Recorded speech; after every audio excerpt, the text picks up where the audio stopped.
This is problem 854. It's on page 409. The carpenter slowly pushes the uniform board horizontally over the top of the sawhorse. The board has a uniform weight of 3 pounds per foot, and the sawhorse has a weight of 15 pounds and a center of gravity at G. Determine if the sawhorse will stay in position, slip, or tip if the board is pushed forward when the dimension D is 14 feet. The coefficients of static friction are shown in the figure. So there's a lot of information given in the figure. I'm going to repeat it here. They gave us a dimension, first of all, D, that was 14 foot, and the person is just standing over here pushing on the board. The sawhorse is over here in the ground, of course. It's supposed to be touching the ground there. The dimension 14 foot is this dimension here. It's from where the person is pushing on the end of the board to the contact point at the sawhorse. The overall length of the board is 18 feet. The center of gravity of the sawhorse is here. They don't give us a height for the center of gravity. It doesn't really matter in this case. The weight of the sawhorse was given as 15 pounds force. Now the coefficient of friction between the sawhorse and the board, I'm going to call mu1, and it was 50%. And then I'm going to note a point A here, just because later on I will sum moments about that point.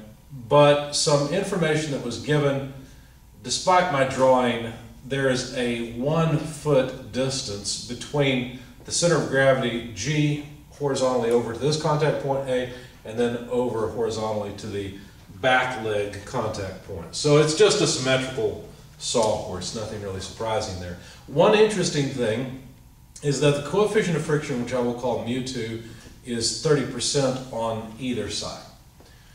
So as long as we have normal force here, we can have up to 30% of that normal force as friction force on this leg. So to start the solution, I decided to take a free body diagram of the board. So this will be free body diagram 1, I guess, or free body diagram A. It doesn't really matter. It's just the board. I don't really care about how the person is pushing on the board. We could call it P1, P2, maybe PX, PY if we want. It doesn't really matter because I'm not going to need either one of these forces. But obviously the sawhorse is pushing up, and I call that N1 on the board, and then the weight of the board is back here somewhere pushing down, of course. Now to get the weight of the board, let's just go ahead and do that. I guess we've already got W used, so let me call this W1 and this one W2. Just for the sake of what we're doing, let's calculate W1. We know the board has a weight of, and I didn't write it down, but it's 3 pounds per foot of length, okay? So if we got 18 feet, then what we need to do is multiply 18 feet by 3 pounds per foot. Of course, we'll end up with 54 pounds of weight. So this board weighs 54 pounds, which is a pretty heavy board if you've ever cut wood. But anyway, there it is. So we've got weight 1. It's 54 pounds. My only question is, how much normal force is the sawhorse pushing up on the board with? Because however much force is pushing up on the board is pushing down on the sawhorse. And I'm really interested in the sawhorse, not so much the board. So what I decided to do was sum moments about point P. If we can call this also point P, that way there's a PX, PY. Some moments about that point, because again, I don't really care about the forces at this point.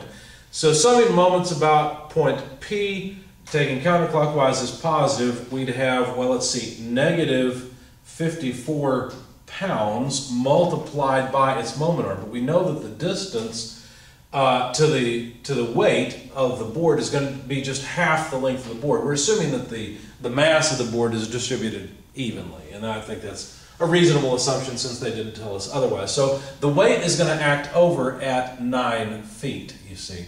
So let's just make a note here so we remember that, and this is where weight 2 will act. Okay, so 9 feet will be the moment arm for the 54-pound force, but then the normal force has a longer moment arm. It has a 14-foot moment arm, so let's multiply that as well, and this should come out to 0. From this you can calculate N1. You just rearrange algebraically to solve for N1. Take 54 times 9 divided by 50, or by 14, excuse me. and you'll have the normal force. When I did that, I came out with a normal force of about 37.7143 pounds. It's an intermediate result, so I didn't round it as far as I would have if that was a final answer. This was the whole point of this free body diagram and the sum of moments, was to figure out how much force is acting down on top of the sawhorse. So that now I can take a free body diagram of the sawhorse, N1, which we know that N1 is 37.71, etc. pounds, but I just wanted to, I like using symbols when I can. I'll use the numbers later, that way I have less to write. Anyway, what I'm going to do is I'm going to make a free body diagram that assumes that tipping occurs. Now, if you've ever worked with sawhorses, you know what will actually happen is these two legs will try and collapse, at least at some point, unless you have a nice brace in between. So we're assuming this is a rigid body, so I'm assuming there's some sort of bracing between these two. So we can look at this if we wanted to as a triangular piece, but I'll just leave it as it is. The point is, if it starts to tip, then there will be no normal force on this leg, there will only be normal force on this leg. So that's why I drew N2 here. The weight of the sawhorse, W, what do we call that? 1? No, we call it W2. That acts down from the center of gravity, so we'll put that as a sort of a floating force vector in space, but it's just the location of the weight of the sawhorse. And then finally, excuse me, we'd have friction between the ground. Now, how do I determine the direction of these two friction forces? Well, I guess actually I messed up on, let's see, did I mess up? No, this is right. So it's relative to impending motion or motion. So if we've got a board that is trying to slide on top of the sawhorses, then remember, we're interested in forces on the sawhorse, not on the board. So if the board is pushing like this, the sawhorse is trying to slide back this way, you see. So if motion is in this direction, or impending motion of the body we're interested in is in this direction, then the direction of force is in the opposite direction on that body, thus the direction of F1. You can feel that by simply imagining your fist is the sawhorse and dragging it underneath the board in the direction that it would move relative to the board, and you feel force on the top. So you can actually feel it. The key is it's impending motion of the body of interest, or relative motion of the body of interest, and that the friction force is opposite that motion direction. And that's a force on the body of interest. That's really important. A similar argument will tell you that the frictional force from the ground onto the sawhorse leg is in the opposite direction, because of course if the sawhorse begins to slide, the ground is going to push on it in the other direction. Okay, and remember, we're always interested in forces acting on the body of interest. All right, so if we are tipping, which that's my assumption, and it can be wrong, then this is what the free body diagram would look like. Because if we're at the point where we're tipping, this leg's about to lift up off the ground. Therefore, there can't be any normal force or any friction force on that leg. So I went ahead and summed forces in the y direction just because it was easy. We've got negative N1 minus weight plus N2 equals 0. And from this we can calculate the normal force N2. It's just N1 plus weight. Now be careful, this is weight 2, because of course there's a board that we're not really interested in. Okay, so then N1, we calculated that before, it was 37.7143.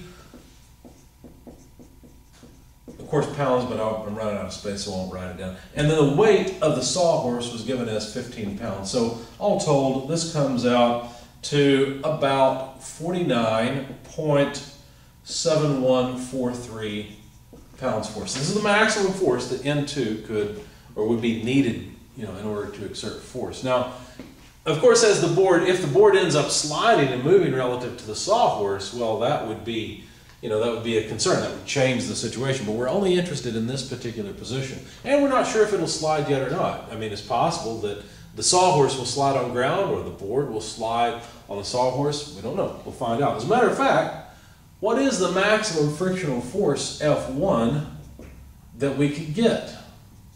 Because remember, friction is not always at its maximum.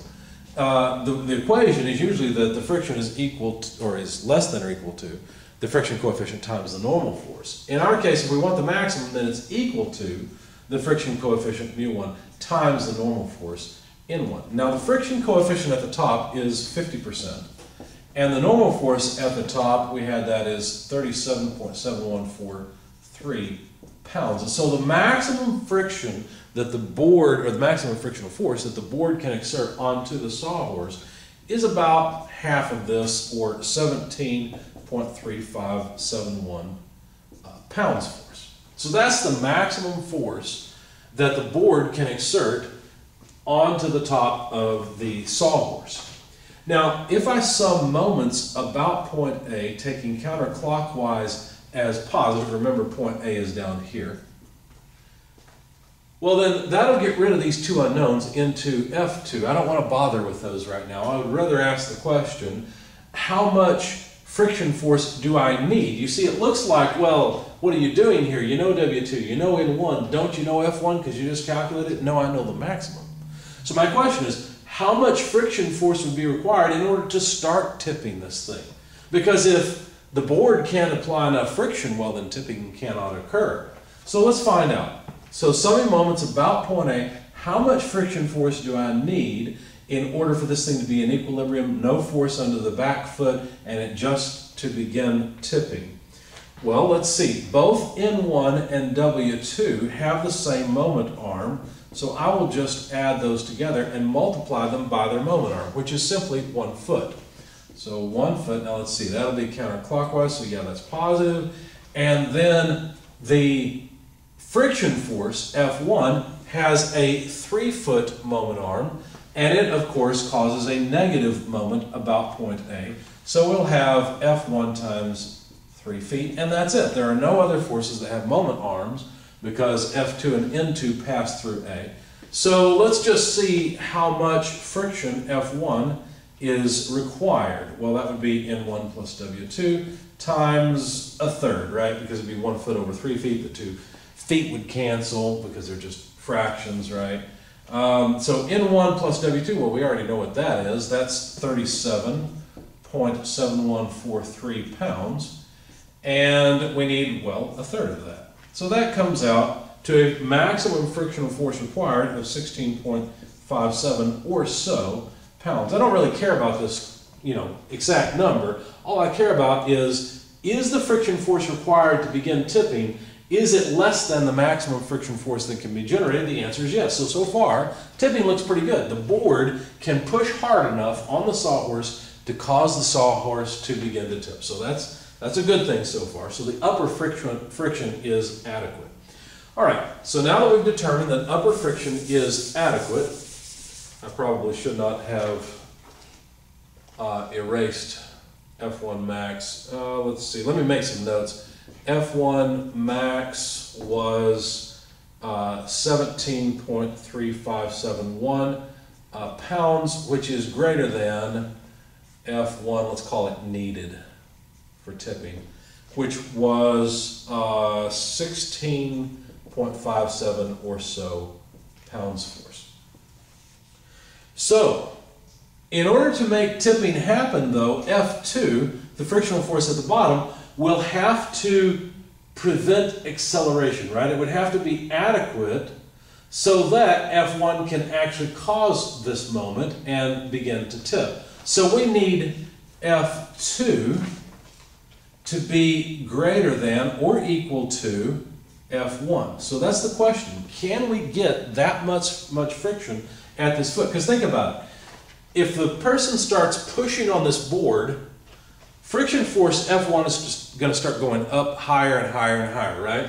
As it goes higher and higher, what will have to happen is F2 will have to hold on, right? It'll have to prevent this point from slipping. It'll have to prevent point A from slipping so that we can get a large enough moment to overcome N1 and W2. So we need F2 to be at least equal to F1 or greater. Does it have that much capacity? That's our question. Well, let's find out. The maximum frictional force that we can get at this foot is mu N. Of course, we've got mu2 now, the friction coefficient at the bottom, and N2, the normal force at the lower right foot. So how much is that? Well, the friction coefficient at the bottom is 30%, and the force N2 we know is 49.7143 pounds. If you do the math, this comes out to a maximum force of 14.91 pounds. Uh-oh, what does that mean? Well, notice that the maximum friction force at the foot is less than the friction force that we need for tipping, isn't it? So as the person pushes on the board and slowly ramps up their force, what's going to happen is we will eventually reach 14.91 pounds of friction. The board won't slide relative to the sawhorse, but what will happen is the foot will let go, right? Because think about it, we're getting less and less normal force on this foot, more and more on this foot, and what will happen ultimately is that this friction force will not be adequate in order to prevent the foot from moving, so the foot will simply start to slide. So because this didn't work, because the frictional force at the foot is less than the friction force required for tipping, what that means is slipping will occur. So what will happen here is slipping, not tipping, because we simply don't have adequate frictional force at the foot to prevent slipping.